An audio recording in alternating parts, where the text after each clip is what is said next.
ಶ್ರೀ ಗುರುಭ್ಯೋ ನಮಃ. ನಮಸ್ತೆ ಗೆಳೆಯರೆ, ಆಚಾರ್ಯ ಸ್ಕಲ್ಪ್ಚರ್ ಯೂಟ್ಯೂಬ್ ಚಾನಲ್ಗೆ ಸ್ವಾಗತ. ನಾನು ನಿಮ್ಮ ಮಧುಸೂದನ್ ಆಚಾರ್ಯ. ನೋಡಿ ಗೆಳೆಯರೆ, ಜ್ಯೋತಿಷ್ಯ ಶಾಸ್ತ್ರದಲ್ಲಿ ಇವತ್ತು ವಿಚಾರ ಏನಪ್ಪ ಅಂದರೆ, ಒಬ್ಬ ವ್ಯಕ್ತಿಯ ಒಂದು ಜಾತಕ ಪ್ರಿಡಿಕ್ಷನ್ಗೆ ಬಂದಿದೆ. ಹೊರಸ್ಕೋಪ್ ಪ್ರಿಡಿಕ್ಷನ್ಗೆ ಪುನರ್ವಸು ನಕ್ಷತ್ರದಲ್ಲಿ ಹುಟ್ಟಿರ್ತಕ್ಕಂಥ ಒಂದು ಜಾತಕ ಇದು. ಸೊ ಹಾಗಾಗಿ ಈ ಜಾತಕದಲ್ಲಿ ಯಾವ ರೀತಿ ಒಂದು ಯೋಗಗಳಿದೆ ಅಥವಾ ಏನು ಲೋಪದೋಷಗಳಿದೆ, ಸೊ ಸಂಪೂರ್ಣವಾದಂಥ ಮಾಹಿತಿ ನಿಮಗೆ ಭಾವಕುಂಡಲಿ ಸಮೇತ ಮತ್ತು ನವಾಂಶ ಸಮೇತ ದಶಾಭುಕ್ತಿಗಳು ಸಹ ತೊಗೊಂಡಿದ್ದೀನಿ ನಾನು. ಸೊ ಕಂಪ್ಲೀಟಾಗಿ ಮಾಹಿತಿ ತಿಳಿಸ್ಕೊಡ್ತೀನಿ. ಸೊ ವಿಡಿಯೋ ಸ್ಕಿಪ್ ಮಾಡಿದೆ ನೋಡಿ. ಈ ಜಾತಕದ ವ್ಯಕ್ತಿ ಹುಟ್ಟಿರ್ತಕ್ಕಂಥದ್ದು ಪುನರ್ವಸು ನಕ್ಷತ್ರ 4ನೇ ಪಾದ. ಪುನರ್ವಸು ನಕ್ಷತ್ರಕ್ಕೆ ಅಧಿಪತಿ ಬಂದು ಗುರು. ಜಾತಕದಲ್ಲಿ ನಕ್ಷತ್ರಾಧಿಪತಿ ಗುರು ಭಾಗ್ಯಸ್ಥಾನ 9ನೇ ಮನೆಯಲ್ಲಿರ್ತಕ್ಕಂಥದ್ದು. ಭರಣಿ ನಕ್ಷತ್ರದಲ್ಲಿ 20 ಡಿಗ್ರಿಯಲ್ಲಿ ಇರ್ತಕ್ಕಂಥದ್ದು ಗುರು. ಭರಣಿ ನಕ್ಷತ್ರದಲ್ಲಿ 20 ಡಿಗ್ರಿಯಲ್ಲಿ 9ನೇ ಮನೆಯಲ್ಲಿ ಇರ್ತಕ್ಕಂಥದ್ದು ದೈವಸ್ಥಾನದಲ್ಲಿ.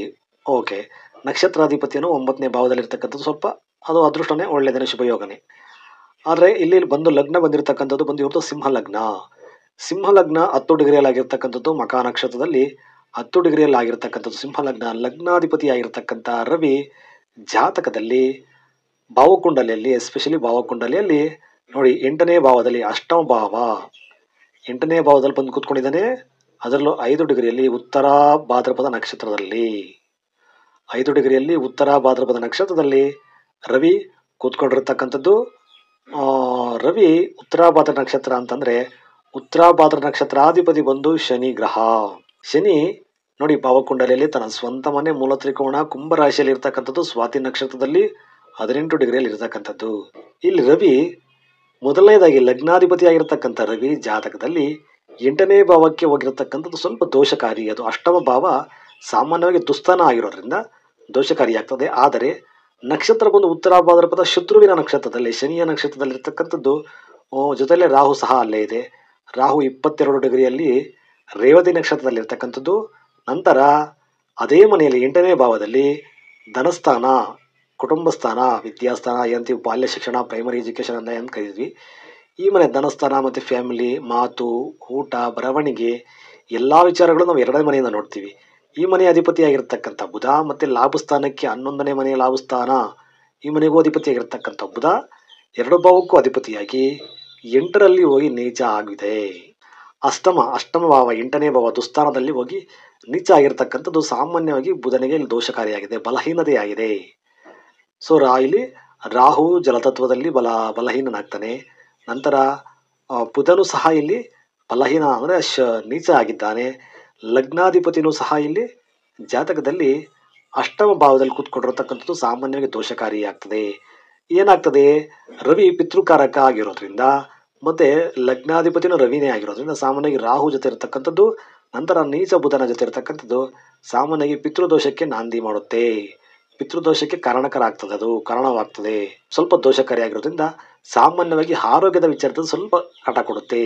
ಅದರಲ್ಲೂ ಬಾಲ್ಯದಲ್ಲಿ ಸ್ವಲ್ಪ ಪುನರ್ವಸು ನಕ್ಷತ್ರ, ಇದು ಗುರುವಿನ ನಕ್ಷತ್ರ. ಗುರುದಶೆಯಲ್ಲಿ ಮಗು ಹುಟ್ಟಿದೆ, ಅದರಲ್ಲೂ ಗುರುದಶೆಯ ಕೊನೆಯ ಭಾಗದಲ್ಲಿ ಮಗು ಹುಟ್ಟಿದೆ. 12 ವರ್ಷಗಳು ಕಳೆದೋಗಿದೆ ಆಲ್ರೆಡಿ. ಇನ್ನು ಉಳಿದಿರತಕ್ಕಂಥ 4 ವರ್ಷ. ಈ 4 ವರ್ಷದಲ್ಲಿ ಗುರು ಮಹಾದಶೆ ನಡೀತಾ ಇರುತ್ತೆ. 4 ವರ್ಷಗಳ ಒಳಗಡೆ ಗುರು ಮಹಾದಶೆ ನಡೀತಾ ಇರುತ್ತೆ ನೋಡಿ. ಹಾಗಾಗಿ ನೋಡಿ 2026 ಮಾರ್ಚ್ವರೆಗೂ ಗುರು ಮಹಾದಶೆ ಇರುತ್ತೆ. ಗುರು ಇಲ್ಲಿ ಪಂಚಮಾಧಿಪತಿಯಾಗಿ ಮತ್ತು ಅಷ್ಟಮಾಧಿಪತಿಯಾಗಿ 9ಗೆ ಬಂದಿರತಕ್ಕಂಥದ್ದು. ಗುರು 9ನೇ ಮನೆಯಲ್ಲಿ ಇರ್ತಕ್ಕಂಥದ್ದು ದೈವಸ್ಥಾನ, ಪಿತೃಸ್ಥಾನ, ಓಕೆ, ಅದೃಷ್ಟನೇ. ಆದರೆ ಅಷ್ಟಮಾಧಿಪತಿ 8ನೇ ಮನೆಗೆ ಅಧಿಪತಿಯಾಗಿ ಪಂಚಮಕ್ಕೆ ಅಧಿಪತಿಯಾಗಿ, ಪಂಚಮಾಧಿಪತಿ ಫಲ ಶುಭ ಫಲಗಳೇ ಇರುತ್ತೆ. ಪಂಚಮಾಧಿಪತಿ 9ಕ್ಕೆ ಹೋದರೆ ಪಂಚಮ ಭಾವ ಉದ್ಧಾರ ಆಗುತ್ತೆ, ಪಂಚಮ ಭಾವಕ್ಕೆ ತುಂಬ ಬಲ ಬರುತ್ತೆ.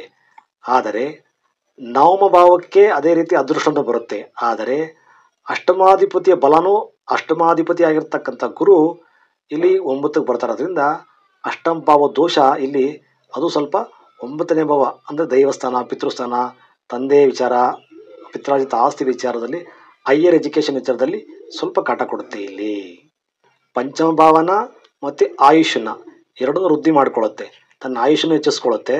ಈ ಪಂಚಮ ಭಾವಕ್ಕೆ ಹೆಚ್ಚು ಬಲ ಬರುತ್ತೆ.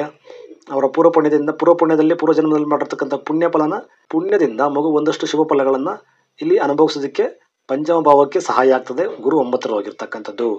ಆದರೆ ಅಷ್ಟಮದಲ್ಲಿ 8ನೇ ಭಾವದಲ್ಲಿ ಲಗ್ನಾಧಿಪತಿ 8ಕ್ಕೆ ಹೋಗಿರೋದ್ರಿಂದ, ಬುಧ ನೀಚ ಆಗಿರೋದ್ರಿಂದ ಫೈನಾನ್ಸ್ ವಿಚಾರದಲ್ಲಿ, ದುಡ್ಡು ಕಾಸು ವಿಚಾರದಲ್ಲಿ, ಬಾಲ್ಯ ಶಿಕ್ಷಣದಲ್ಲಿ ಇವರ ಪ್ರಾಥಮಿಕ ಶಿಕ್ಷಣ ಸಾಮಾನ್ಯವಾಗಿ 8 ಅಥವಾ 10 SSLCವರೆಗೂ ಸ್ವಲ್ಪ ಕಷ್ಟಕರವಾಗಿರ್ತದೆ.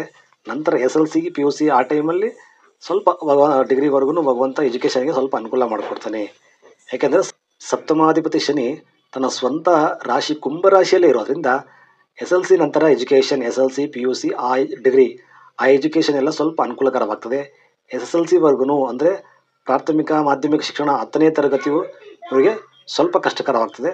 ನಂತರ ಕ್ರಮೇಣ ಆ ಡಿಗ್ರಿವರೆಗೂ ಸ್ವಲ್ಪ ಅನುಕೂಲ ಆಗ್ತದೆ. ನಂತರ ಹೈಯರ್ ಎಜುಕೇಷನ್ಗೆ ಮತ್ತೆ ಕಷ್ಟ ಆಗ್ತದೆ.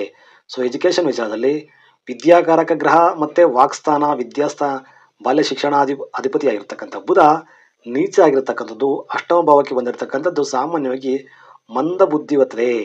ಬುದ್ಧಿಯಲ್ಲಿ ಸ್ವಲ್ಪ ಮಂದತೆ ಇರುತ್ತೆ, ಚುರುಕುತನ ಇರೋದಿಲ್ಲ, ಸ್ವಲ್ಪ ಆ್ಯಕ್ಟಿವ್ ಆಗಿ ಬುದ್ಧಿ ಫಾಸ್ಟಾಗಿ ಓದಿರ್ತಕ್ಕಂಥದ್ದು, ಗ್ರಹಿಕೆ ಮಾಡ್ತಕ್ಕಂಥದ್ದು, ಕಾನ್ಸಂಟ್ರೇಷನ್ ಸ್ವಲ್ಪ ಡೈವರ್ಷನ್ ಆಗ್ತಕ್ಕಂಥದ್ದು, ಕಾನ್ಸಂಟ್ರೇಷನ್ನ ಕೊರತೆ ಇವರಿಗೆ ಈ ಜಾತಕದ ವ್ಯಕ್ತಿಗೆ ಉಂಟಾಗ್ತದೆ. ಯಾಕಂದರೆ ಬುಧ ಬುದ್ಧಿಕಾರಕ, ಪ್ರಜ್ಞೆಗೆ ಕಾರಕ ಆಗ್ತಾನೆ. ಬುಧ ಇಲ್ಲಿ ನೀಚ ಆಗಿರ್ತಕ್ಕಂಥದ್ದು ಅದರಲ್ಲೂ ಅಷ್ಟಮ ಭಾವದಲ್ಲಿ ಸ್ವಲ್ಪ ದೋಷಕಾರಿಯಾಗ್ತದೆ. ಸಾಮಾನ್ಯವಾಗಿ ಬುಧ ಅದೇನಾಗ್ತದೆ, ರಾಹು ಜೊತೆ ಇರೋದ್ರಿಂದ ಸ್ಕಿನ್ ಅಲರ್ಜಿ ಆಗುತ್ತೆ, ತುಂಬ ಚರ್ಮ ವ್ಯಾಧಿಗೆ ಸಂಬಂಧಪಟ್ಟಿದ್ದು, ಚರ್ಮದ ಬಗ್ಗೆ ತುಂಬ ಕಾಳಜಿ ಇರಬೇಕಾಗ್ತದೆ, ಚರ್ಮದ ಬಗ್ಗೆ ಎಚ್ಚರಿಕೆಯಿಂದ ಇರಬೇಕಾಗುತ್ತೆ. ಚರ್ಮದ ವಿಚಾರದಲ್ಲಿ ಆರೋಗ್ಯನ ಕಾಪಾಡ್ಕೊಳ್ಬೇಕಾಗ್ತದೆ. ಯಾಕಂದರೆ ರಾಹು ಮತ್ತು ಕೇತು ಕಾಂಬಿನೇಷನ್, ಕೇತು 2ರಲ್ಲಿರ್ತಕ್ಕಂಥದ್ದು, ರಾಹು ಜಲತತ್ವದಲ್ಲಿ ನೀಚ ಬುಧನ ಜೊತೆ ಇರತಕ್ಕಂಥದ್ದು, ಮತ್ತು ರವಿ ಅಷ್ಟಮಕ್ಕೆ ಲಗ್ನಾಧಿಪತಿ ಹೋಗಿರೋದ್ರಿಂದ ಸಾಮಾನ್ಯವಾಗಿ ಏನಾಗ್ತದೆ, ಇಲ್ಲಿ ಜ್ವರ ಬರ್ತಕ್ಕಂಥದ್ದು, ಶೀತ ಕೆಮ್ಮು ಕಫ ಕಟ್ತಕ್ಕಂಥದ್ದು ಮತ್ತು ಸ್ಕಿನ್ ಅಲರ್ಜಿ ಆಗ್ತಕ್ಕಂಥದ್ದು ಸಾಮಾನ್ಯವಾಗಿ ಈ ಜಾತಕದ ವ್ಯಕ್ತಿಗೆ ರಾಹು ದಶೆ ರಾಹು ಭುಕ್ತಿ, ಬುಧ ದಶೆ ಬುಧ ಭುಕ್ತಿ, ರವಿ ದಶೆ ರವಿ ಭುಕ್ತಿಗಳಲ್ಲಿ ಅಥವಾ ಬೇರೆ ಯಾವುದೇ ದಶೆ ಇದ್ದರೂ ಆ ಭುಕ್ತಿಗಳಲ್ಲಿ ಈ 8ನೇ ಭಾವದಲ್ಲಿರ್ತಕ್ಕಂಥ ಭುಕ್ತಿಗಳಲ್ಲೆಲ್ಲ ಸ್ವಲ್ಪ ಕಾಟ ಕೊಡುತ್ತೆ. ಸೊ ಹಾಗಾಗಿ ಸ್ಕಿನ್ ಅಲರ್ಜಿ, ನೀರಿನ ಇನ್ಫೆಕ್ಷನು, ಫುಡ್ ಇನ್ಫೆಕ್ಷನು, ಇದ್ರ ಬಗ್ಗೆ ಎಲ್ಲ ಸ್ವಲ್ಪ ಸಂಪೂರ್ಣವಾಗಿ ಈ ಮಗು ಬಗ್ಗೆ ಜಾಗ್ರತೆ ಇರಬೇಕಾಗ್ತದೆ. ನಂತರ ಈ ಜಾತಕದ ವ್ಯಕ್ತಿಗೆ ಶಿಕ್ಷಣ, ಬಾಲ್ಯ ಶಿಕ್ಷಣ ಸ್ವಲ್ಪ ಕೊರತೆ ಇರುತ್ತೆ. ನಂತರ ಮಧ್ಯಮ ಶಿಕ್ಷಣ ಚೆನ್ನಾಗಿರುತ್ತೆ ಮತ್ತು ಹೈಯರ್ ಎಜುಕೇಷನ್ನು ಗುರು ಇರೋದ್ರಿಂದ, ಆದರೆ ಅಷ್ಟಮಾಧಿಪತಿಯಾಗಿ ಬಂದಿರತಕ್ಕಂಥ ಗುರು ಮತ್ತು 9ರಲ್ಲಿದ್ದಾನೆ, 9ನೇ ಮನೆಯಾಧಿಪತಿ 7ಕ್ಕೆ ಬಂದಿರೋದ್ರಿಂದ ಸ್ವಲ್ಪ ಹೈಯರ್ ಎಜುಕೇಷನು ಸ್ಟ್ರಗಲ್ ಇರುತ್ತೆ ಸ್ಟಾರ್ಟಿಂಗ್. ನಂತರ ಕ್ರಮೇಣ ಆ ಕಷ್ಟದಿಂದನೇ ಎಜುಕೇಷನ್ ಪಾಸ್ ಮಾಡ್ಕೊಳ್ತಕ್ಕಂಥ ಯೋಗ ಉಂಟಾಗ್ತದೆ. ನಂತರ ಜಾತಕದಲ್ಲಿ ವಿಶೇಷವಾಗಿ ಈ ಜಾತಕದ ವ್ಯಕ್ತಿಗೆ ಲಗ್ನ ಸಿಂಪಲ್ ಲಗ್ನ ತುಂಬ ಸ್ಟ್ರಾಂಗ್ ಆಗಿದೆ, ತುಂಬ ಚೆನ್ನಾಗಿ ಉತ್ತಮವಾಗಿದೆ. ಆದರೆ ಈ ಲಗ್ನಕ್ಕೆ ಮಾಂದಿ 12ರಲ್ಲಿ ಮಾಂದಿ ಮತ್ತು ಇಲ್ಲಿ 2ನೇ ಮನೆಯಲ್ಲಿ ಕೇತು, ಪಾಪಗ್ರಹಗಳ ಸಂಯೋಗದಿಂದ ಲಗ್ನಕ್ಕೆ ಪಾಪಕರ್ತರ ಯೋಗ ಉಂಟಾಗಿದೆ. ಲಗ್ನಾಧಿಪತಿಯಾಗಿ ನೀಚ ಬುಧನ ಜೊತೆ ಈ ಅಷ್ಟಮದಲ್ಲಿರೋದ್ರಿಂದ ಬಹಳ ಹುಷಾರವಾಗಿ ಉತ್ತಮ ದೇಹದ ಪರಿಸ್ಥಿತಿ ಇದ್ರೂ ಆಗಾಗ ಆರೋಗ್ಯದಲ್ಲಿ ಕೈ ಕೊಡೋದ್ರಿಂದ ಸುಸ್ತು, ಸ್ವಲ್ಪ ಜ್ವರ ಬರೋದು, ಇವೆಲ್ಲ ಆರೋಗ್ಯದ ವಿಚಾರದಲ್ಲಿ ಸ್ವಲ್ಪ ಹುಷಾರಾಗಿರಬೇಕಾಗ್ತದೆ. ಆದರೆ ಈ ಲಗ್ನಕ್ಕೆ ಗುರುವಿನ ಪಂಚಮ ದೃಷ್ಟಿ ಇರೋದ್ರಿಂದ ಯಾವುದೇ ರೀತಿಯ ದೈಹಿಕ ಒಂದು ಸಂಕಷ್ಟಕ್ಕೆ ಸಿಕ್ಕಾಕೊಂಡ್ರು, ಆರೋಗ್ಯ ಕೆಟ್ಟರು ಭಗವಂತ ದೇವರ ಆಶೀರ್ವಾದದಿಂದ ಪಂಚಮ ದೃಷ್ಟಿ ಗುರುವಿನ ಪಂಚಮ ದೃಷ್ಟಿ ಲಗ್ನಕ್ಕೆ ಇರೋದ್ರಿಂದ ಎಲ್ಲ ರೀತಿಯ ಒಂದು ಕೆಟ್ಟ ಕಾಯಿಲೆ ಇರ್ಬೋದು ಅಥವಾ ಏನಾದರೂ ಸಣ್ಣ ಪುಟ್ಟ ಆರೋಗ್ಯದ ಸಮಸ್ಯೆ ಇದ್ರೂ ಅದನ್ನು ಗೆದ್ದುಕೊಂಡು ವಾಸಿ ಮಾಡ್ಕೊಳ್ತಕ್ಕಂಥ ಯೋಗ ಉಂಟಾಗ್ತದೆ. ಇನ್ನು ಜಾತಕದಲ್ಲಿ 2ನೇ ಮನೆ ಅಧಿಪತಿ ಬುಧ ನೀಚ ಆಗಿ ಅಷ್ಟಮಕ್ಕೆ ಹೋಗಿರೋದ್ರಿಂದ ಬಹಳ ವಿಶೇಷವಾಗಿ ದುಡ್ಡು ಕಾಸು ವಿಚಾರದಲ್ಲಿ, ಫೈನಾನ್ಸ್ ವಿಚಾರದಲ್ಲಿ ಅಥವಾ ದುಡ್ಡು ಶೇಖರಣೆ ಆಗೋದ ವಿಚಾರದಲ್ಲಿ, ಕುಟುಂಬದಲ್ಲಿ ಸ್ವಲ್ಪ ಬಡಸ್ತನ, ಸಾಮಾನ್ಯವಾಗಿ ಸಣ್ಣ ಪುಟ್ಟ ಬಡಸ್ತನ ಕಾಣಿಸುತ್ತೆ. ಆಗಾಗ ದುಡ್ಡಲ್ಲಿ ಆಗಾಗ ಕುಂದು ಕೊರತೆಗಳು ಉಂಟಾಗ್ತದೆ, ತಂದೆಗಿರ್ಬೋದು, ಫ್ಯಾಮಿಲಿಗಿರ್ಬೋದು. ಅದು ಕ್ರಮೇಣ ಹಂತ ಹಂತವಾಗಿ ನಿಧಾನಕ್ಕೆ ಸರಿ ಹೋಗ್ತದೆ. ಗುರು ದಶೆ ಗುರು ಭಕ್ತಿಗಳಲ್ಲಿ, ಒಂದು ಶನಿ ದಶೆ ಶನಿ ಭಕ್ತಿಗಳಲ್ಲಿ ಪ್ರಮಾಣ ಹಂತಕ್ಕೆ ಶುರು ಹೋಗ್ತದೆ. ಅದೇ ತಿಳಿಸ್ತೀನಿ ಯಾವ ರೀತಿ ಅಂತ. ಇನ್ನು ಇವರ ಜಾತಕದ ವ್ಯಕ್ತಿ ವಿಚಾರಕ್ಕೆ ಬರೋದಾದರೆ ಸಾಮಾನ್ಯವಾಗಿ ನೋಡಿ, ಸಪ್ತಮಾಧಿಪತಿ ಆಗಿರ್ತಕ್ಕಂಥ ಶನಿ ತನ್ನ ಸ್ವಂತ ಮನೆಯಲ್ಲೇ ಇದ್ದಾನೆ. ಸಪ್ತಮಾಧಿಪತಿ ಕುಂಭರಾಶಿ ಮೂಲ ತ್ರಿಕೋಣದಲ್ಲಿ ಸ್ವಂತ ಮನೆಯಲ್ಲೇ ಇರೋದ್ರಿಂದ ಯಾವತ್ತೂ ಅಷ್ಟೇ ಆ ಮನೆಯ ಅಧಿಪತಿ ಆ ಸ್ವಂತ ಮನೆಯಲ್ಲೇ ಇದ್ದರೆ, ಒಂದು ಗ್ರಹ ತನ್ನ ಸ್ವಂತ ಮನೆಯಲ್ಲಿದ್ದರೆ ಅದು ಹೆಚ್ಚು ಬಲ ಇರುತ್ತೆ, ಹೆಚ್ಚು ಉತ್ತಮ ಫಲಗಳನ್ನೇ ಕೊಡುತ್ತೆ. ಹಾಗಾಗಿ ಇಲ್ಲಿ ಲಗ್ನಾಧಿಪತಿಗೆ ಕುಂಭರಾಶಿ 7ನೇ ಮನೆ ತನ್ನ ಸ್ವಂತ ಮನೆಯಲ್ಲೇ ಶನಿ ಇರೋದ್ರಿಂದ ಉತ್ತಮ ವಿದ್ಯಾವಂತ, ಎಜುಕೇಷನ್ ಮಾಡಿರ್ತಕ್ಕಂಥ, ಒಳ್ಳೆ ಸ್ವಲ್ಪ ಅನುಕೂಲತೆ ಇರತಕ್ಕಂಥ ಶ್ರೀಮಂತ ವ್ಯಕ್ತಿಯೇ ಈಕೆಗೆ ಗಂಡನಾಗಿ ಬರ್ತಕ್ಕಂಥ ಚಾನ್ಸಸ್ ಎಲ್ಲ ಇದೆ. ದಾಂಪತ್ಯ ಜೀವನದಲ್ಲಿ ಉತ್ತಮವಾಗಿರ್ತಕ್ಕಂಥ ಒಬ್ಬ ಹುಡುಗನೇ ಸಿಗ್ತಕ್ಕಂಥ ಯೋಗ ಇದೆ. ಆದರೆ ಇಲ್ಲಿ ಜಾತಕದಲ್ಲಿ 4 ಮತ್ತು 9ರ ಅಧಿಪತಿ ಕುಜ ಶನಿಗೆ ಶತ್ರು ಗ್ರಹ ಆಗಿರೋದ್ರಿಂದ ಕುಜ ಬಂದು ಸಪ್ತಮಕ್ಕೆ ಬಂದಿರತಕ್ಕಂಥದ್ದು. ಶತ್ರು ಒಂದೇ ಮನೆಯಲ್ಲಿ ಕುಜ ಶನಿ ಶುಕ್ರ ಇರತಕ್ಕಂಥದ್ದು, 2 ಶತ್ರು ಗ್ರಹಗಳ ಜೊತೆ ಕುಜ ಇರೋದ್ರಿಂದ ಕುಜ ಸಪ್ತಮದಲ್ಲಿ ಬಂದಾಗ ಮಾಂಗಲ್ಯಕಾರಕನಾಗ್ತಾನೆ. ಸ್ತ್ರೀ ಮಕ್ಕಳಿಗೆ, ಹೆಣ್ಮಗು ಜಾತಕ ಆಗಿರೋದ್ರಿಂದ ಕುಜ ಸಪ್ತಮಕ್ಕೆ ಬಂದಿರೋದ್ರಿಂದ ಲಗ್ನಾಧಿಪತಿ ಅಷ್ಟಮಕ್ಕೆ ಹೋಗಿರೋದ್ರಿಂದ ಸಪ್ತಮಾಧಿಪತಿ ಸಪ್ತಮದಲ್ಲಿರೋದು ಮತ್ತು ಶುಕ್ರನು ಸಹ ಸಪ್ತಮದಲ್ಲಿರೋದ್ರಿಂದ ಸಾಮಾನ್ಯವಾಗಿ ಮದುವೆ ವಿಚಾರದಲ್ಲಿ ವಿಳಂಬ ಆಗ್ತಕ್ಕಂಥದ್ದು. ಒಂದು ವೇಳೆ ಮದುವೆ ಆದ್ರೂ ಗಂಡನ ಜೊತೆ ಒಂದಷ್ಟು ವಿಚಾರದಲ್ಲೇ ಸಣ್ಣ ಪುಟ್ಟ ಲೋಪದೋಷ ಉಂಟಾಗ್ತದೆ, ಅಥವಾ ಪ್ರೀತಿ ಪ್ರೇಮ ಈ ಒಂದು ವಿಚಾರಕ್ಕೆ ತುಂಬ ಎಡೆ ಮಾಡುತ್ತೆ. ಇವರ ಜೀವನದಲ್ಲಿ ಸಾಮಾನ್ಯವಾಗಿ ಮ್ಯಾಕ್ಸಿಮಮ್ 80% ಭಾಗ ಪ್ರೇಮ ವಿವಾಹ ಆಗ್ತಕ್ಕಂಥದ್ದೇ ಜಾತಕದಲ್ಲಿ ಕಾಣಿಸ್ತಾ ಇದೆ, ತುಂಬ ಹೆಚ್ಚಾಗಿ ಕಾಣಿಸ್ತಾ ಇರ್ತಕ್ಕಂಥದ್ದು. ಏಕೆಂದರೆ ಸಪ್ತಮಾಧಿಪತಿ ಸಪ್ತಮದಲ್ಲೇ ಇದ್ದಾನೆ, ಭಾಗ್ಯಸ್ಥಾನಾಧಿಪತಿ ಸಪ್ತಮಾಧಿಪತಿ ಜೊತೆ ಬಂದಾಗ, ಅಥವಾ ಲಗ್ನಾಧಿಪತಿ ಭಾಗ್ಯಸ್ಥಾನಾಧಿಪತಿ ಜೊತೆ ಬಂದಾಗ, ಅಥವಾ ಲಗ್ನಾಧಿಪತಿ ದ್ವಿತೀಯ ಕುಟುಂಬ ಸ್ಥಾನಾಧಿಪತಿ ಬುಧನ ಜೊತೆ ಯತಿಯಲ್ಲಿದ್ದಾಗ ಆ ಜಾತಕದ ವ್ಯಕ್ತಿಗೆ ಪ್ರೇಮ ವಿವಾಹ ಉಂಟಾಗ್ತಕ್ಕಂಥದ್ದು, ಅಥವಾ ಸಪ್ತಮಾಧಿಪತಿಗೆ ಶುಕ್ರನ ಒಂದು ಯತಿ ಬಂದಾಗ, ಶುಕ್ರನ ಸಂಬಂಧ ಉಂಟಾದಾಗ ಪ್ರೇಮ ವಿವಾಹಗಳು ಲವ್ ಮ್ಯಾರೇಜ್ ಆಗ್ತಕ್ಕಂಥದ್ದು ಸಾಮಾನ್ಯವಾಗಿ ನಾವು ಇರತಕ್ಕಂಥ ಒಂದು ಪರಿಸ್ಥಿತಿ. ಹಾಗಾಗಿ ಶುಕ್ರ ಮತ್ತು ಸಪ್ತಮಾಧಿಪತಿ ಶನಿ ಜೊತೆಲೆ ಭಾಗ್ಯಸ್ಥಾನಾಧಿಪತಿ ಕುಜರು ಇರೋದ್ರಿಂದ ಪ್ರೇಮ ವಿವಾಹ ಉಂಟಾಗ್ತಕ್ಕಂಥದ್ದು. ಒಂದಷ್ಟು ಇವರಿಗೆ ಇಲ್ಲಿ ಅದು ಕುಜ ಸಪ್ತಮಕ್ಕೆ ಬಂದಿರೋದ್ರಿಂದ ಕುಜ ದೋಷ ಪರಿಣಾಮ ಉಂಟಾಗಿ ಆ ಪ್ರೀತಿ ಪ್ರೇಮದಲ್ಲಿ ಬಿದ್ದು ಅಲ್ಲಿ ಸ್ವಲ್ಪ ಕಿರಿಕಿರಿ ಉಂಟಾಗ್ತಕ್ಕಂಥದ್ದು, ಅಲ್ಲಿ ಸ್ವಲ್ಪ ಏನಾದರೂ ಲೋಪದೋಷ ಅಥವಾ ದುಡುಕು ನಿರ್ಧಾರ ತಗೊಂಡು ಆ ಒಂದು ಸ್ವಲ್ಪ ಆ ಒಂದು ಭಾವಕ್ಕೆ ಸ್ವಲ್ಪ ತೊಂದರೆ ಉಂಟು ಮಾಡ್ಕೊಳ್ತಕ್ಕಂಥ ಯೋಗ ಉಂಟಾಗ್ತದೆ. ಯಾಕಂದರೆ ಶತ್ರುಗ್ರಹಗಳ ಶನಿ ಕುಜ ಶತ್ರು ಕಾಂಬಿನೇಷನ್ ಇರೋದ್ರಿಂದ ಸಾಮಾನ್ಯವಾಗಿ ದಾಂಪತ್ಯ ವಿಚಾರದಲ್ಲಿ ಒಂದಷ್ಟು ಜಗಳಗಳು, ಮನಸ್ತಾಪಗಳು, ಗಂಡನ ಜೊತೆ ಭಿನ್ನಾಭಿಪ್ರಾಯಗಳು ಇವರ ಜೀವನದಲ್ಲಿ ತುಂಬ ಆಟ ಆಡುತ್ತೆ, ಕಾಟ ಕೊಡುತ್ತೆ. ಹಾಗಾಗಿ ನಂತರ 4ನೇ ಮನೆ ಅಧಿಪತಿ ಕುಜ, 9ಕ್ಕೂ ಅಧಿಪತಿ ಆಗಿರ್ತಕ್ಕಂಥ ಕುಜ ಕೇಂದ್ರ ಸ್ಥಾನಕ್ಕೆ 7ಕ್ಕೆ ಬಂದಿರತಕ್ಕಂಥದ್ದು. ಸ್ವಂತ ಮನೆ, ಭೂಮಿ ಯೋಗ, ವಾಹನ ಯೋಗ ಎಲ್ಲರೂ ಸಹ ಈ ಜಾತಕದ ವ್ಯಕ್ತಿಗೆ ಸಿಗತಕ್ಕಂಥದ್ದು. ಅದರಿಂದ ಸ್ವಲ್ಪ ಅದೃಷ್ಟನೂ ಬರುತ್ತೆ, ಆ ಒಂದು ಗಂಡನ ಮನೆ ಕಡೆಯಿಂದ ಶ್ರೀಮಂತಿಕೆ ಇರುತ್ತೆ, ಅದೇ ಕಡೆಯಿಂದ ಸ್ವಲ್ಪ ಅನುಕೂಲ ಆಗ್ತಕ್ಕಂಥ ಯೋಗ, ಎಲ್ಲ ಈ ಯೋಗಗಳು ಈ ಜಾತಕದ ವ್ಯಕ್ತಿಗೆ ಕಾಣಿಸ್ತಾ ಇರ್ತಕ್ಕಂಥದ್ದು. ಆದರೆ ಸಪ್ತಮದಲ್ಲಿ ಕುಜ ಇರತಕ್ಕಂಥದ್ದು, ಶುಕ್ರ ಶನಿ ಶತ್ರುಗ್ರಹಗಳು ಇರೋದ್ರಿಂದ ದಾಂಪತ್ಯ ಜೀವನದಲ್ಲಿ ಒಂದಷ್ಟು ಭಿನ್ನಾಭಿಪ್ರಾಯಗಳು, ಜಗಳಗಳು, ಸ್ವಲ್ಪ ಇವರಿಗೆ ಡಿಸ್ಟರ್ಬ್ ಆಗ್ತಕ್ಕಂಥದ್ದು, ನೆಮ್ಮದಿ ಹಾಳಾಗ್ತಕ್ಕಂಥ ಚಾನ್ಸಸ್ ಕಾಣ್ತಾ ಇದೆ. ಹಾಗಾಗಿ ಮದುವೆಗೂ ಮುಂಚೆ ಕುಜ ಶಾಂತಿ ಮಾಡಿಸ್ಕೋಬೇಕು, ಕದಳಿ ವಿವಾಹ ಮಾಡಿಸ್ಕೋಬೇಕು. ಕುಜ ಸಪ್ತಮಾಧಿಪತಿ ಶನಿ ಶುಕ್ರನ ಜೊತೆ ಇದ್ದರೆ ಸಾಮಾನ್ಯವಾಗಿ ತೊಂದರೆಗಳಾಗ್ತದೆ. ಹಾಗಾಗಿ ಕದಳಿ ವಿವಾಹ, ಕುಜ ಶಾಂತಿ ಮಾಡಿಸ್ಕೊಳ್ಳೋದ್ರಿಂದ ಆ ಒಂದು ದೋಷ ನಿವಾರಣೆ ಮಾಡ್ಕೋಬೋದು. ಅಷ್ಟಮ ರಾಹು 8ನೇ ಮನೆ ರಾಹು ದೋಷಕ್ಕೆ ಮತ್ತು 8ನೇ ಮನೆ ರವಿ ಪಿತೃಕಾರಕ ಇರೋದ್ರಿಂದ ಪಿತೃದೋಷ ಇರೋದ್ರಿಂದ ಪಿತೃದೋಷ ನಿವಾರಣೆ ಮತ್ತು ರಾಹು ಕೇತುಗೆ ಆಶ್ಲೇಷ ಬಲಿ ಈ ಪೂಜೆಗಳೆಲ್ಲ ಮಾಡ್ಕೊಳ್ಳೋದ್ರಿಂದ ಆರೋಗ್ಯನೂ ವೃದ್ಧಿಸುತ್ತೆ, ಆರೋಗ್ಯನೂ ಕಾಪಾಡ್ಕೋಬೋದು, ಎಜುಕೇಷನಲ್ಲೂ ಇಂಪ್ರೂವ್ಮೆಂಟ್ ಆಗ್ಬೋದು, ಸ್ವಲ್ಪ ದಾಂಪತ್ಯ ಜೀವನಕ್ಕೂ ಸ್ವಲ್ಪ ಅನುಕೂಲ ಮಾಡಿಕೊಡುತ್ತೆ. ಹಾಗಾಗಿ ಈ ಜಾತಕದ ವ್ಯಕ್ತಿ ತಂದೆಯವರು ಮೊದಲನೇದಾಗಿ ಈ ಮಗು ಬಾಲ್ಯದಲ್ಲಿ 5-6 ವರ್ಷಗಳು ತುಂಬೋದಕ್ಕೂ ಮುಂಚೆನೇ ಈ ಮಗುಗೆ ಶಾಂತಿ ಪಿತೃದೋಷ ನಿವಾರಣೆ ಆಗಬೇಕು, ಆಶ್ಲೇಷ ಬಲಿ ಪೂಜೆ ಆಗಬೇಕು, ರಾಹು ಶಾಂತಿ, ರಾಹುಕೇತು ಶಾಂತಿ.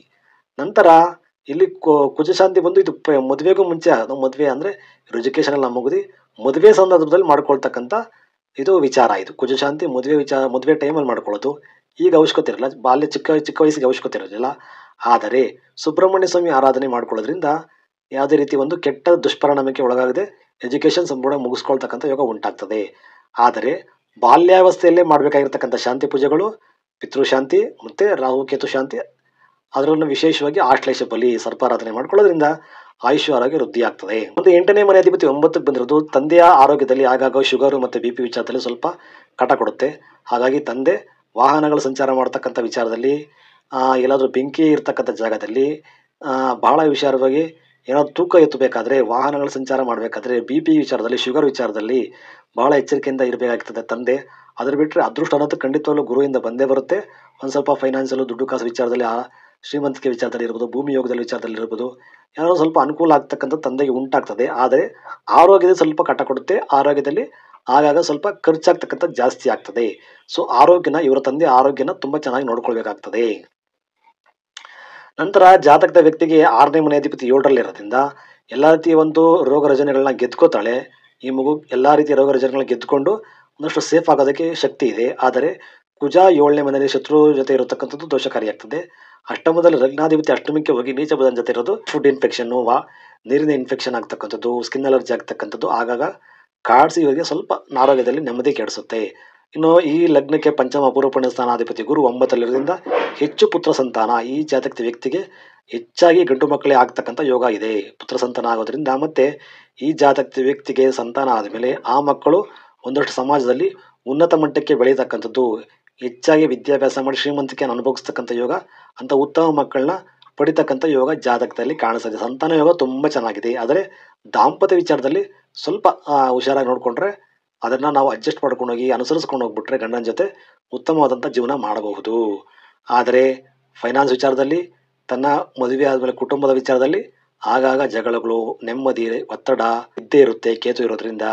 ಯಾಕಂದರೆ 2ನೇ ಮನೆ ಅಧಿಪತಿ ಲಗ್ನಾಧಿಪತಿ ಇಬ್ಬರೂ ಸಹ ಅಷ್ಟಮದಲ್ಲಿ ರಾಹು ಜೊತೆ ಇರೋದ್ರಿಂದ ಸಾಮಾನ್ಯವಾಗಿ ಇವರ ಕುಟುಂಬದಲ್ಲಿ ಅಂದರೆ ಮದುವೆ ನಂತರ ಇರ್ಬೋದು, ಮದುವೆ ದಾಂಪತ್ಯ ಜೀವನದಲ್ಲಿ ಆಗಾಗ ನೆಮ್ಮದಿನೇ ಕೆಡಿಸುತ್ತೆ, ಸ್ವಲ್ಪ ಆರೋಗ್ಯದಲ್ಲೂ ಏರುಪೇರು ಮಾಡುತ್ತೆ. ಆ ಒಂದು ಸಣ್ಣ ಪುಟ್ಟ ದೋಷ ಬಿಟ್ಟರೆ ಎಜುಕೇಷನ್ ಚೆನ್ನಾಗಿದೆ, ಒಳ್ಳೆ ಎಜುಕೇಷನ್ ಮಾಡ್ಕೋತಾರೆ.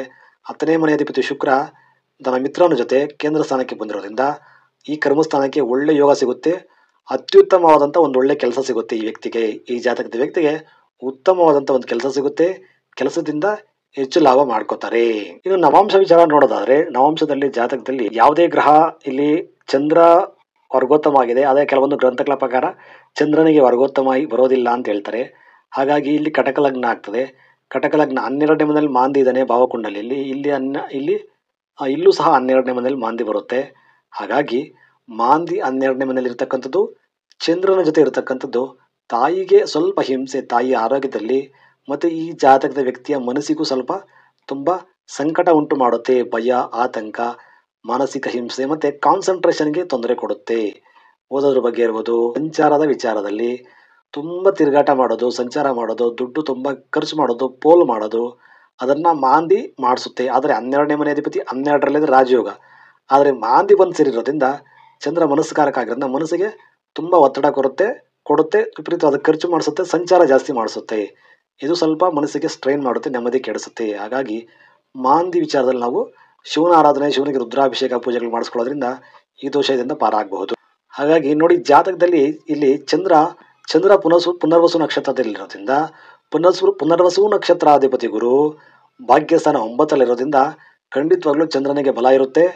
ಚಂದ್ರ ಎಲ್ಲ ರೀತಿಯ ಒಂದು ಸಣ್ಣ ಪುಟ್ಟ ಹಿಂಸೆ, ಸಣ್ಣ ಪುಟ್ಟ ದೋಷಗಳಿಂದ ಪಾರಾಗ್ತಾನೆ. ಆದರೆ ಮಾಂದಿ ಇರೋದ್ರಿಂದ ಆರೋಗ್ಯ ಸಮಸ್ಯೆ ಮಾತ್ರ ಇವ್ರನ್ನ ತುಂಬ ಕಾಡುತ್ತೆ. ಎಷ್ಟೇ ನಾವು ಸ್ಟ್ರಾಂಗ್ ಆಗಿದ್ರು ಮನಸ್ಸಲ್ಲಿ ಆ ಮಾಂದಿಯ ದೋಷದಿಂದ ಆಗಾಗ ಸ್ವಲ್ಪ ನಮಗೆ ಆ ಕಳಂಕ ಅನ್ನೋದು ಅಥವಾ ಏನದು ಭಯ, ಆತಂಕ ಅನ್ನೋದು ಇದ್ದೇ ಇರುತ್ತೆ. ಆದರೆ ಚಂದ್ರನಿಗೆ ಇಲ್ಲಿ ಕೇಂದ್ರದಲ್ಲಿ ಗುರು ಇರೋದ್ರಿಂದ ಗಜಕೇಸರಿ ಯೋಗ ಉಂಟಾಗ್ತದೆ. ಆದರೆ ಅಕ್ಕಪಕ್ಕ ಯಾವುದೇ ಗ್ರಹಗಳು ಇಲ್ಲದ ಕಾರಣ ಕೇಮದ್ರುಮ ದೋಷ ಉಂಟಾಗಿದೆ ಚಂದ್ರನಿಗೆ. ಕೇಮದ್ರುಮ ದೋಷ ಇರೋದ್ರಿಂದ ಸ್ವಲ್ಪ ಒಂಟಿತನ ಕಾಡುತ್ತೆ ಈ ಜಾತಕದ ವ್ಯಕ್ತಿಗೆ. ಮತ್ತು ದುಡ್ಡಿನ ವಿಚಾರದಲ್ಲಿ ಸ್ವಲ್ಪ ಆಗಾಗ ದುಡ್ಡು ಸಿಕ್ಕಾಪಟ್ಟೆ ಖರ್ಚಾಗೋದಿರ್ಬೋದು, ದುಡ್ಡಿನ ಸಂಪಾದನೆ ವಿಚಾರದಲ್ಲಿ ಸಂಪಾದನೆ ಮಾಡ್ತಕ್ಕಂಥ ದುಡ್ಡು ಇವರಿಗೆ ಸಾಕಾಗದೇ ಇರ್ಬೋದು, ಅಥವಾ ಸೇವಿಂಗ್ಸ್ ಆಗೋದ್ರಲ್ಲಿ ಲೋಪದೋಷ ಉಂಟಾಗಿ ದುಡ್ಡು ಕೂಡಿಡೋಕ್ಕೆ ತುಂಬ ಕಷ್ಟಕರ ಆಗ್ತಕ್ಕಂಥದ್ದು ಚಂದ್ರನ ದೋಷದಿಂದ ಉಂಟಾಗ್ತದೆ, ಚಂದ್ರ ಮಾಂದಿ ಕಾಂಬಿನೇಷನಿಂದ ಉಂಟಾಗ್ತದೆ. ಇನ್ನು ಪ್ರೆಸೆಂಟ್ ಇವರಿಗೆ ಗುರು ಮಹಾದಶೆ ನಡೀತಾ ಇದೆ. 2026ವರೆಗೂ ಗುರು ಮಹಾದಶೆಯಲ್ಲಿ ರಾಹು ಭುಕ್ತಿ ಇರುತ್ತೆ. ರಾಹು ಆಲ್ಮೋಸ್ಟ್ ಅಷ್ಟಮದಲ್ಲೇ ಇದ್ದಾನೆ, ಗುರು 9ರಲ್ಲಿದ್ದಾನೆ. ಗುರು 9ರಲ್ಲಿರ್ತಕ್ಕಂಥದ್ದು ಗುರು ಮಹಾದಶೆ ಒಳ್ಳೆಯದೇ ಮಾಡುತ್ತೆ. ಆದರೆ ರಾಹು ಅಷ್ಟಮದಲ್ಲಿರೋದ್ರಿಂದ 2026ವರೆಗೂ ಆರೋಗ್ಯದ ವಿಚಾರದಲ್ಲಿ, ಸ್ಕಿನ್ ಅಲರ್ಜಿ ವಿಚಾರದಲ್ಲಿ, ಫುಡ್ ಇನ್ಫೆಕ್ಷನ್ ವಿಚಾರದಲ್ಲಿ, ಜ್ವರದ ವಿಚಾರದಲ್ಲಿ, ಕಫದ ವಿಚಾರದಲ್ಲಿ, ನೆಗಡಿ ವಿಚಾರದಲ್ಲಿ ಬಹಳ ಎಚ್ಚರಿಕೆಯಿಂದ ಮಗು ನೋಡ್ಕೋಬೇಕಾಗ್ತದೆ. ನಂತರ ಶನಿ ಮಹಾದಶೆ 2026ರಿಂದ 2045ವರೆಗೂ ಇರುತ್ತೆ ಶನಿ ಮಹಾದಶೆ. ಶನಿ ಸಿಂಹ ಲಗ್ನಕ್ಕೆ ಯೋಗಕಾರಕ ಅಲ್ಲ, ಶತ್ರುಗ್ರಹ ಆಗಿದ್ರು ತನ್ನ ಸ್ವಂತ ಮನೆ ಕೇಂದ್ರ ಸ್ಥಾನದಲ್ಲಿರೋದ್ರಿಂದ ಆ 7ನೇ ಸ್ವಂತ ಮನೆ ಭಾವದ ಉತ್ತಮ ಫಲಗಳನ್ನ ಕೊಡಲೇಬೇಕು. ಹಾಗಾಗಿ ಶನಿಗೆ ಲಗ್ನಾಧಿಪತಿ 2ರಲ್ಲಿದ್ದಾನೆ, ಧನಸ್ಥಾನದಲ್ಲಿದ್ದಾನೆ. ಓಕೆ, ಒಂದಷ್ಟು ಒಳ್ಳೆ ಫಲನೇ ಕೊಡ್ತಾನೆ. ಆ ಶನಿ ದಶೆಯಲ್ಲಿ ಉತ್ತಮವಾದಂಥ ಶಿಕ್ಷಣ, ಒಂದಷ್ಟು ಎಜುಕೇಷನ್ ಚೆನ್ನಾಗಾಗುತ್ತೆ, ಅಥವಾ ಒಂದಷ್ಟು ಕಲಾ ವಿಭಾಗ, ಆಟ ಪಾಠ, ಸ್ಪೋರ್ಟ್ಸ್ ಆ್ಯಕ್ಟಿವಿಟೀಸು ಅದರಲ್ಲೂ ಮಗು ಭಾಗವಹಿಸೋದಕ್ಕೆ ಸ್ವಲ್ಪ ಅನುಕೂಲ ಆಗ್ತದೆ. ಏಕೆಂದರೆ ಸಪ್ತಮದಲ್ಲಿ ಕುಜ ಶುಕ್ರ ಇರೋದ್ರಿಂದ ಕಲಾತ್ಮಕತೆ ಜೀವನ, ಕಲಾ ವಿಭಾಗದಲ್ಲಿ, ಸ್ಪೋರ್ಟ್ಸಲ್ಲಿ ಒಂದಷ್ಟು ಹೆಚ್ಚಾಗಿ ತಾನು ತೊಡಸ್ಕೊಳ್ಳೋದಕ್ಕೆ ಈ ಶನಿ ಮಹಾದಶೆಯಲ್ಲಿ ಪಲ್ಯ ಶಿಕ್ಷಣ ಎಲ್ಲದರಲ್ಲೂ ತುಂಬ ಚೂಟಿಯಾಗಿ ಮಗು ಬೆಳೀತಕ್ಕಂಥ ಯೋಗ ಉಂಟಾಗ್ತದೆ. ಸಪ್ತಮಾಧಿಪತಿ ಶನಿ ಇಲ್ಲಿ 16 ವರ್ಷಗಳ ಕಾಲ ಇರೋದ್ರಿಂದ 16 ಪ್ಲಸ್ ಇದೊಂದು 4, 16 20 ವರ್ಷಗಳ ಕಾಲ. ಅಂದರೆ ಇವರ ಡಿಗ್ರಿ ಎಜುಕೇಷನ್ ಮುಗಿಯೋವರೆಗೂ ಅಷ್ಟೊತ್ತಿಗೆ ಡಿಗ್ರಿಯ ಕೊನೆಯ ಭಾಗ ಮುಗಿದಿರ್ತದೆ, ಗ್ರ್ಯಾಜುಯೇಷನ್ ಕೊನೆಯ ಭಾಗದಲ್ಲಿ ವಿದ್ಯಾಭ್ಯಾಸ ಮಾಡ್ತಾ ಇರ್ತಾರೆ. ಅದರ ಮೇಲೆ ಪೋಸ್ಟ್ ಗ್ರ್ಯಾಜುಯೇಷನ್ PG ಮಾಡಬೇಕು ಅಂದರೆ ಇವರಿಗೆ ಬುಧನ ಮಹಾದಶೆ ಬರಬೇಕು. ಸೊ ಆ ಟೈಮ್ಗೆ ಬುಧ ಬರೋದ್ರಿಂದ, ಪೋಸ್ಟ್ ಗ್ರ್ಯಾಜುಯೇಷನ್ಗೆ ಬುಧ ಬರೋದ್ರಿಂದ, ಇಲ್ಲಿ ಬುಧ ನೀಚ ಆಗಿರೋದ್ರಿಂದ ಅಷ್ಟಮದಲ್ಲಿ, ಮತ್ತು ಅಷ್ಟಮಾಧಿಪತಿ 9ಕ್ಕೆ ಬಂದ್ರಿಂದ ಹೈಯರ್ ಎಜುಕೇಷನ್ ಮಾಡೋದು ತುಂಬ ಕಷ್ಟಕರ ಆಗ್ತದೆ. ಸ್ವಲ್ಪ ತೊಂದರೆ ಕೊಡುತ್ತೆ. ತಂದೆಯ ಆರೋಗ್ಯದಲ್ಲೂ ಆ ಟೈಮು ಸ್ವಲ್ಪ ತೊಂದರೆ ಕೊಡುತ್ತೆ. ಅಲ್ಲಿವರೆಗೂ ತೊಂದರೆ ಇರೋದಿಲ್ಲ. ಆ ಟೈಮಲ್ಲಿ ಬುಧನ ಮಹಾದಶೆಯಲ್ಲಿ ತಂದೆಯ ಆರೋಗ್ಯದಲ್ಲೂ ಸ್ವಲ್ಪ ಹಿಂಸೆ ಆಗುತ್ತೆ ಇವ್ರಿಗೆ. ಹಾಗಾಗಿ ಬುಧನ ದಶೆ ಬರೋ ಟೈಮ್ಗೆ ಇವರು ಬುಧ ಗ್ರಹದ ಶಾಂತಿ, ಬುಧ ಗ್ರಹದ ಹೋಮ, ಬುಧ ಗ್ರಹಕ್ಕೆ ಸಂಬಂಧಪಟ್ಟಿರ್ತಕ್ಕಂಥ ವಿಷ್ಣು ಸಹಸ್ರ ಪೂಜೆಗಳು ಎಲ್ಲ ಮಾಡ್ಕೊಳ್ಳೋದ್ರಿಂದ ಅನುಕೂಲ ಆಗ್ತದೆ. ನಂತರ ಶನಿ ಮಹಾದಶೆ ಮುಗಿದ ಮೇಲೆ ಬರ್ತಕ್ಕಂಥದ್ದು ಬುಧನ ದಶೆ. ಬುಧ 2045ರಿಂದ 62ವರೆಗೂ ಇರುತ್ತಾನೆ. ಆಮೇಲೆ ಬರ್ತಕ್ಕಂಥದ್ದು ಕೇತು ಮಹಾದಶೆ 62ರಿಂದ 69. ನಂತರ ಶುಕ್ರ ಮಹಾದಶೆ 69ರಿಂದ 89, 2089ವರೆಗೂ ಶುಕ್ರ ಮಹಾದಶೆ ಇರುತ್ತೆ. 89ವರೆಗೂ ಶುಕ್ರ ಮಹಾದಶೆ ಇರುತ್ತೆ. ಹಾಗಾಗಿ ಈ ಶನಿ ಮಹಾದಶೆ ಇವರ ಜೀವನಕ್ಕೆ ಮೇನ್ ಟರ್ನಿಂಗ್ ಪಾಯಿಂಟು. ಎಲ್ಲ ರೀತಿ ಎಜುಕೇಷನ್ನು, ಡಿಗ್ರಿ ಎಜುಕೇಷನು, ಗ್ರ್ಯಾಜುಯೇಷನ್ಗೆಲ್ಲ ಆಲ್ಮೋಸ್ಟ್ ಡಿಗ್ರಿ ಕಂಪ್ಲೀಟ್ ಆಗೋಷ್ಟೊತ್ತಿಗೆ ಶನಿ ಮಹಾದಶೆನೂ ಮುಗಿಯುತ್ತೆ. ನಂತರ ಹೈಯರ್ ಎಜುಕೇಷನ್ಗೆ ಬುಧ ಬರ್ತಾನೆ, ಬುಧನ ಮಹಾದಶೆ ಬರುತ್ತೆ. ಅಲ್ಲಿ ಸ್ವಲ್ಪ ಸ್ಟ್ರಗಲ್ ಆಗುತ್ತೆ, ಕಷ್ಟಪಟ್ಟು ಹೈಯರ್ ಎಜುಕೇಷನ್ ಮುಗಿಸ್ಕೊಳ್ತಕ್ಕಂಥ ಯೋಗ ಉಂಟಾಗ್ತದೆ. ಸೊ ಹಾಗಾಗಿ ಜಾತಕದಲ್ಲಿ ಆರೋಗ್ಯ ಒಂದು ಕರೆಕ್ಟಾಗಿ ನೋಡ್ಕೊಂಡ್ರೆ, ಆರೋಗ್ಯನ ಈ ಜಾತಕದ ವ್ಯಕ್ತಿ ಆರೋಗ್ಯನ ಕರೆಕ್ಟಾಗಿ ಸುಧಾರಿಸ್ಕೊಂಡ್ರೆ ಆಯುಷ್ಯನ ಚೆನ್ನಾಗಿ ಅನುಭವಿಸ್ಬೋದು. ಜೀವನನ ಇರೋದರಲ್ಲಿ ಸಂಪೂರ್ಣವಾಗಿ ಅನುಭವಿಸೋಕ್ಕೆ ಎಲ್ಲ ರೀತಿ ಯೋಗ ಇದೆ. ಸೊ ಒಂದಷ್ಟು ಸ್ವಂತ ಮನೆಯ ಭೂಮಿ ಯೋಗ, ತಂದೆಗೆ ಅನುಕೂಲ ಆಗ್ತಕ್ಕಂಥದ್ದು, ತಂದೆ ಕಡೆಯಿಂದ ಅನುಕೂಲ ಆಗ್ತಕ್ಕಂಥ ಯೋಗ, ಉತ್ತಮ ಎಜುಕೇಷನ್, ಉತ್ತಮ ಕೆಲಸ ಎಲ್ಲನೂ ಸಹ ಜಾತಕದಲ್ಲಿದೆ. ಇದೊಂದು ಸಣ್ಣ ಸಂಪೂರ್ಣ ಜಾತಕ ವಿಮರ್ಶೆಗಳಿದೆ. ಅದಕ್ಕೋಸ್ಕರ ಇದಕ್ಕೆ ಅಷ್ಟಮ ದೋಷ ಅಂತ ಟೈಟಲ್ ಕೊಟ್ಟಿದ್ದೀನಿ. ಹಾಗಾಗಿ ವಿಡಿಯೋ ಇಷ್ಟ ಲೈಕ್ ಮಾಡಿ, ನಿಮ್ಮ ಅಭಿಪ್ರಾಯನ ಕಮೆಂಟ್ ಮಾಡಿ. ನಮಸ್ತೆ, ಒಳ್ಳೆಯದಾಗಲಿ.